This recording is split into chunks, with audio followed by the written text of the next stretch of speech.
નમસ્કાર, આપ જોઈ રહ્યા છો સાવધ ન્યૂઝ। ખેડા જિલ્લાના માતર તાલુકાના લિંબાસી પોલીસ સ્ટેશન હદ વિસ્તારમાં આવેલા ભલાડા નાના હરસિદ્ધપુરામાં સ્ટેટ મોનિટરિંગ સેલના દરોડા।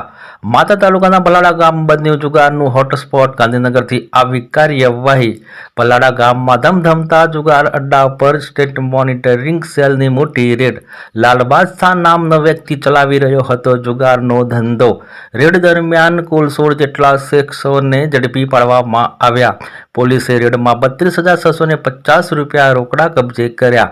3 કાર, 1 બાઇક સહિત અંદાજે 18,25,000 રૂપિયાના વાહનો પણ જપ્ત કર્યા। 14 નંગ મોબાઈલ ફોન કુલ કિંમત 90,500 પણ કબજે કર્યા। કુલ અંદાજે 22,36,750 રૂપિયાનો મુદ્દામાલ જપ્ત કર્યો। પકડાયેલા તમામ આરોપીઓને લિંબાસી પોલીસ મથકે લાવવામાં આવ્યા। સ્ટેટ મોનિટરિંગ સેલ દ્વારા આગળની કાયદેસરની કાર્યવાહી હાથ ધરાઈ। વિશેષ રિપોર્ટ શૈલેષ સિંહ પરમાર, ખેડા જિલ્લા બ્યુરો ચીફ।